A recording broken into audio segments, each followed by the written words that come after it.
तो हाथरस केस में आज का दिन बेहद अहम है। आज इलाहाबाद हाई कोर्ट की लखनऊ बेंच में इस केस की सुनवाई होने वाली है। सुनवाई में शामिल होने के लिए पीड़ित परिवार पुलिस की कड़ी सुरक्षा में अब से थोड़ी देर पहले हाथरस से लखनऊ के लिए रवाना हो गया।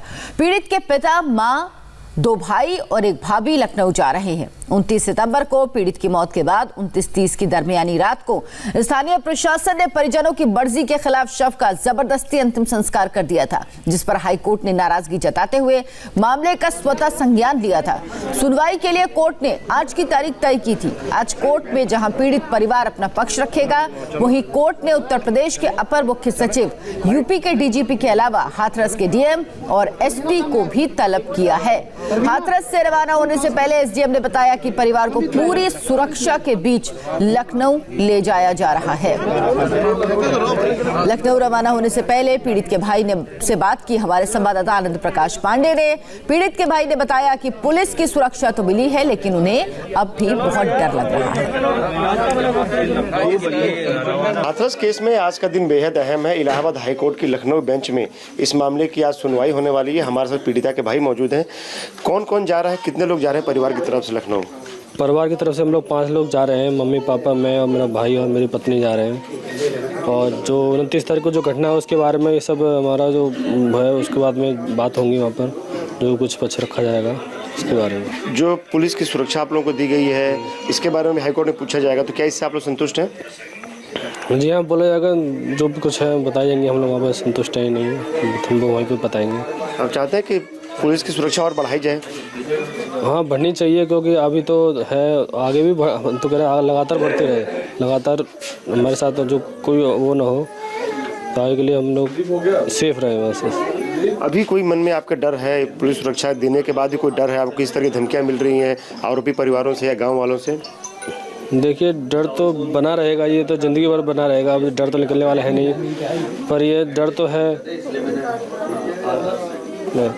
और जो बिना आप लोगों की मर्जी के, बिना आप लोगों की मौजूदगी के जो आपकी बहन का अंतिम संस्कार किया कर दिया गया, ये सब बातें आप रखेंगे उनके सामने? जी हाँ, वहाँ पर सब बात रखेंगे हम लोग। क्या क्या बताएंगे आप लोग जब से पूछेंगे? तो हम लोग वहाँ बताएंगे, जो भी कुछ है आपको सब पता पड़ जाएगा। जब हम लोग आएंगे करके बताएंगे जो भी कुछ हमारे साथ हुआ है। बाकी जो पुलिस ने जो लापरवाही की वो भी आप बताएंगे पूरा इस पूरे मामले में? पूरी तरह से जो भी बातें आएंगी हम सब बोलेंगे वहाँ पर। जो भी कुछ हमारे साथ जो गलत हुआ है सब बताएंगे हम।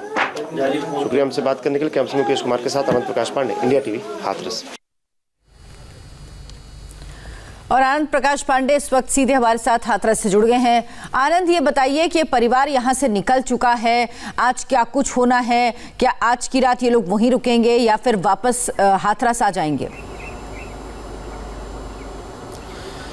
ये देखिए, अब से कुछ देर पहले परिवार यहाँ से निकला है। पुलिस की 6 गाड़ियाँ हैं जो पूरा एक काफिला बनकर यहाँ से निकली हैं। और एसडीएम लेडी जो है, एक एसडीएम लेडी को लगाया गया, साथ में अंजलि गंगवार उनका नाम है, वो परिवार के साथ गई हैं। चूँकि परिवार में एक महिला भी जा रही है। उसके अलावा सीओ शैलेंद्र वाजपेयी, इनकी अगुवाई में पूरा ये काफिला यहाँ से निकला है। और ये करीब बता रहे हैं कि 4.5 से 5 घंटे इनको लगेगा वहाँ लखनऊ पहुँचने में। और वहाँ पर जब सुनवाई होने के बाद जो हम लोग को जानकारी मिल रही है, इन लोगों को सीधा यहीं वापस लाया जाएगा। और ये 5 फैमिली मेम्बर जो है वहाँ अपनी बात रखेंगे। अगर जज इनसे कुछ भी पूछते हैं, अगर इनका वर्जन जानना चाहते हैं, पुलिस की कार्रवाई से कैसे संतुष्ट है, क्या प्रशासन की कार्रवाई से संतुष्ट है, क्या क्या इनकी शिकायतें रही, वो तमाम बातें जो है ये लोग आज कोर्ट के सामने रखेंगे। और जिस तरह से इस पूरे मामले में शुरू से लेकर अंतिम संस्कार तक पुलिस और प्रशासन ने लापरवाही की, यहाँ तक कि अंतिम संस्कार के से पहले पीड़िता का चेहरा तक परिवार को नहीं दिखाया और परिवार की गैर मौजूदगी में अंतिम संस्कार कर दिया गया, उसको लेकर परिवार बेहद नाराज है। और कहा है कि सब बातें वो आज कोर्ट के सामने रखेंगे।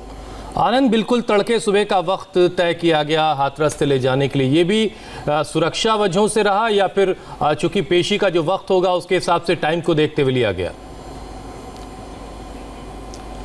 जी देखिए, दोनों बातें हैं। एक तो सुरक्षा के लिहाज से भी, प्लस ट्रैफिक के लिहाज से भी, और साथ ही साथ चूंकि 2:15 बजे सुनवाई होनी है इस मामले की, तो कम से कम 1-2 घंटे पहले इनको वहाँ पहुँचना होगा। और साथ ही साथ बीच में हो सकता है इनको रोकना ही पड़े, कुछ ज़रूरत पड़े उनको कुछ खाने के लिए या चाय पानी के लिए भी, तो सब समय कैलकुलेट करके इनको यहाँ से ले जाया गया। भारी सुरक्षा बंदोबस्त के बीच में इनको यहाँ से निकाला गया है। और कोशिश यही है कि कम से कम 1 बजे तक इन लोगों को वहाँ पहुँचा दिया जाए, क्योंकि 2 बजे के करीब यहाँ सुनवाई होनी है। और प्रशासन का ये भी कहना है कि अभी जो भी पुलिस की कार्रवाई हुई उसके बाद हाईकोर्ट के आदेश के बाद उसने भी अपना हलफनामा जो है वो हाईकोर्ट के समक्ष दे दिया है और तमाम जो हलफनामे हैं जो बयान है उसको देखने के बाद आज हाईकोर्ट जो है वो अपना जो अगला जो उसका आदेश होगा वो देगा।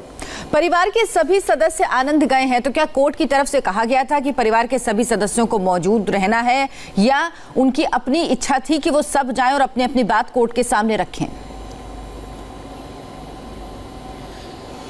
जी देखिए, हाईकोर्ट ने कहा था कि परिवार के सदस्य भी अगली सुनवाई में मौजूद रहे वो और अपनी बात खुद वो बताएं, क्योंकि इस पूरे मामले में पुलिस और प्रशासन पर सवाल उठे हैं। तो ऐसे में अगर परिवार अपनी बात खुद कोर्ट के सामने रखता है तो वो ज़्यादा सटीक बात होगी, ज़्यादा सही बात होगी, क्योंकि पुलिस प्रशासन शुरू से इस मामले में गलतियाँ करता रहा है, वो कोर्ट के सामने भी वही दलील रख सकता है। ऐसे में अगर परिवार मौजूद रहेगा तो पुलिस और प्रशासन की तरफ से जो दलीलें दी जाएंगी ये उम्मीद की जा रही है कुछ सही बातें बताएंगे और कुछ बातें अगर गलत कहता है पुलिस और प्रशासन की तरफ से कोर्ट के सामने तो परिवार उसको काउंटर भी कर सकता है या जज उससे पूछ सकते हैं परिवार से कि जो ये पुलिस और प्रशासन जो ये कह रहा है क्या सही है। तो ऐसे एक पुलिस और प्रशासन पे दबाव भी रहेगा और साथ ही साथ यहाँ जो मेन जो परिवार का एक आरोप है कि जो अंतिम संस्कार को लेके परिवार बार बार ये कहता रहा कि हम सुबह अंतिम संस्कार कराएंगे, 3-4 घंटे का वक्त बचा है, रुक जाइए, सुबह हो जाने दीजिए, लेकिन प्रशासन जो है रात में ही अंतिम संस्कार पे अड़ा था और इस इतना अड़ियल रुख अपनाया प्रशासन ने कि बेटी का चेहरा तक न माँ को देखने दिया, न पिता को, न भाई को, न भाभी को, किसी बिल्कुल। को और इन्हीं सवालों का जवाब आज कोर्ट में इन अधिकारियों को भी देना होगा। तो आखिर ऐसी क्या हड़बड़ी थी, ऐसी क्या जल्दी थी कि उन्होंने आधी रात में बिना परिवार की मर्जी के जबरदस्ती उनकी बेटी का अंतिम संस्कार कर दिया? आनंद, बहुत बहुत शुक्रिया आपका इस तमाम जानकारी के लिए। और पीड़िता के पिता ने कहा है कि अब जबकि हाई कोर्ट में मामले की सुनवाई होने जा रही है तब उन्हें उम्मीद है कि उनकी बेटी के साथ इंसाफ होगा। हाथरस की पीड़िता के पिताजी हमारे साथ हैं। आज का दिन बेहद अहम है, आप लोगों के लिए बहुत खास दिन है क्योंकि आज न्याय के मंदिर में आप लोग जा रहे हैं, अपनी बात खुद आप रखेंगे, तो आपको उम्मीद है कि अब आपको न्याय मिलेगा? हाँ, हमें अब उम्मीद है कि हमें न्याय मिलेगा, क्योंकि हमारी जो समस्याएं हैं हमने हमारे साथ में जो दरिंदगी की है हमारी बेटी के साथ में, तो हो सकता है कि अब हमें थोड़ी सी उम्मीद है कि हमें न्याय मिलेगा, बेटी का इंसाफ मिलेगा। जब आप कोर्ट में मौजूद रहेंगे तो जज जब पूछेंगे तो सब बातें आप बताएंगे? हाँ, वो अपनी जो बीती बात हैं वो सब बताएंगे, उनके सामने रखेंगे कि क्या कहते हैं हमारे साथ में ऐसे अत्याचार हुआ है, हमारे संग में बेटी के साथ में इतना बड़ा दरिंदगी हुई है और मतलब बेटी को हमें मुख्य यात्रा भी लास्ट में नहीं दिखाई है, तो ये समस्याएं हैं, तो वो सब हम बताएंगे उनको। पुलिस ने जो लापरवाही की सब बातें आप बताएंगे? हाँ, उनको भी बताएंगे कि इन्होंने हमें जलाने मतलब लास्ट में अंतिम संस्कार भी नहीं करने दिया। और जब आप लोग कोर्ट में रहेंगे तो वहीं पे जिले के डीएम भी वहीं रहेंगे, एसपी भी वहीं रहेंगे, उनके सामने आपको पूरी बात रखनी होगी अपनी? हाँ, देखें अपनी बात रखेंगे उनके सामने। तो सबसे ज़्यादा आप लोग आपत्ति थी कि जो अंतिम संस्कार में आप लोगों को नहीं बुलाया, आप लोग चाहते थे कि सुबह अंतिम संस्कार हो, ये सब बातें साफ साफ बताएंगे? हाँ, साफ साफ बताएंगे उनको क्या कहते हैं। जब ये मामला हाईकोर्ट पहुंच गया तो आपको लगता है कि आज आप लौटेंगे वापस लखनऊ से तो न्याय की तरफ ये मामला बढ़ता हुआ दिखेगा? हाँ, अब हमें थोड़ी सी उम्मीद दिख रही है कि क्या कहते हैं हमें न्याय मिलेगा और निश्चित मिलेगा, क्योंकि क्या कहते हैं हमारा यही प्रार्थना है, उनसे गुहार लगाएंगे कि हमें न्याय मिलना चाहिए, बेटी को इंसाफ मिलना चाहिए। और एक आखिरी सवाल कुछ बताया वहाँ पे आज ही रुकना है आप लोगों को कि लौट भी आना है? ये हमें नहीं मालूम है, क्योंकि उन्हें बताया नहीं, हमें रात को रोकेंगे या वापस लेके आएंगे। शुक्रिया हमसे बात करने के लिए। कैमरा मुकेश कुमार के साथ आनंद प्रकाश पांडे, इंडिया टीवी, हाथरस।